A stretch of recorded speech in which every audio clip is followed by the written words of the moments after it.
अस्सलामुअलैकुम वरहमतुल्लाहि वबरकातुहू। कैसे हैं आप लोग? उम्मीद है कि अल्लाह पाक के फजल व करम से सब खैरियत से होंगे। आज का सवाल ये है कि क्या दफ या म्यूजिक के ऊपर जो नात पढ़ी जाती है वो पढ़ना और सुनना जायज है? तो इसके बारे में सबसे पहले तो आप पहले गौर से मेरी ये बात सुने, उसके बाद आपने खुद डिसाइड करना है क्या ये जायज है। ये सबसे पहले जो दफ बजाई गई थी, जिसका रेफरेंस दिया जाता है कि जब नबी पाक सल्लल्लाहु अलैहि वसल्लम मदीना तशरीफ ले गए थे तो बच्चियों ने दफ बजाई थी। देखें, वो जो दफ थी उसके अंदर कोई ऐसी जनकार नहीं थी, सिर्फ वो एक समझ ले परात थी और उसको बच्चियों ने बजाया था। लेकिन जब उलमा कराम से ये जो नात खान हजरात हैं, इन्होंने ये रेफरेंस दे के फतवा ले लिया कि हम भी बजा सकते हैं, तो जाहिर बात है कि वो एक रेफरेंस कोड था, तो जिसके वजह से उलमा कराम ने कहा आज से कुछ अरसा पहले कि ठीक है आप बजा लें। लेकिन उस चीज को आर समझ यानी उस चीज को जवाज बनाते हुए जितने भी नात खान हजरात हैं, पहले तो उन्होंने दफ बजाई, फिर दफ के साथ जना वो जनकार आ गई, जनकार के साथ मजीद म्यूजिक ऐड किया गया। करते करते अब ये दौर आ गया है कि यकीन करें कि जब नात सुन रहे हो तो हमें गुमान पैदा होता है कि कहीं हम कोई गाना सुन रहे हैं। अब नात सुनने का जो मकासद होते हैं वो ये होते हैं कि जब कोई बंदा नात सुने तो उसका ईमान ताजा हो जाए। लेकिन यहाँ पर ईमान ताजा नहीं होता,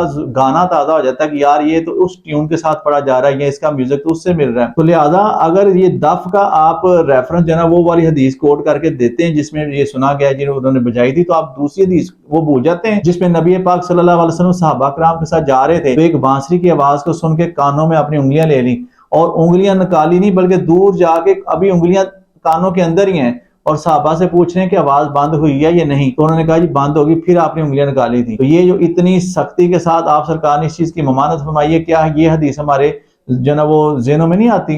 तो लिहाजा एक छोटी सी चीज को जवाज बना के पहले थोड़ा सा शुरू हुआ, करते करते करते उसमें ऐड करते करते अब यहां तक नौबत आ चुकी है कि नात जो है वो फुल म्यूजिक के ऊपर पढ़ी जा रही है, हत्ता कि कुरान को भी तौबा नौज़ुबिल्लाह म्यूजिक में पढ़ना शुरू कर दिया गया है। तो मेरे मुसलमान भाइयों और मेरे मुसलमान बहनों, मैं आप लोगों से यही रिक्वेस्ट करूंगा कि ऐसे लोगों को कंडेम करें। कैसे करेंगे? अब सवाल हम कैसे मना करें? आप जब उनकी नात को नहीं सुनेंगे, जाहिर बात है कि वो ऑटोमेटिकली इस चीज से बाज आ जाएंगे हमें तो कोई सुनता ही नहीं है। इन चीजों को कंडेम करें। इन ऐसे नात खान जो इस तरीके से कर रहे हैं कि जो ईमान से बिल्कुल खाली हैं, कि उन्हें पता ही नहीं है कि हमने नात कैसे पढ़नी है और उन्हें इसको एज अ बिजनेस चला रहे हैं, तो वो दिल से नहीं पढ़ रहे, एज अ बिजनेस इसको उन्होंने डील कर रहे हैं। ऐसे नात खान का जनाब आप मुकम्मल बाइकाट करें, उनको मत सुने। ऐसे कई नात खान हैं जो बिल्कुल जना वो सही नात पढ़ रहे हैं जिस तरह पढ़नी चाहिए, उनको सुने। अल्लाह ताला से दुआ करें कि अल्लाह ताला हमें दीन का सही इल्म सीखने और उस पर अमल करने की तौफीक अता फरमाए। अपनी दुआओं में मुझे भी याद रखिएगा। अस्सलाम वालेकुम व रहमतुल्लाहि व बरकातहू।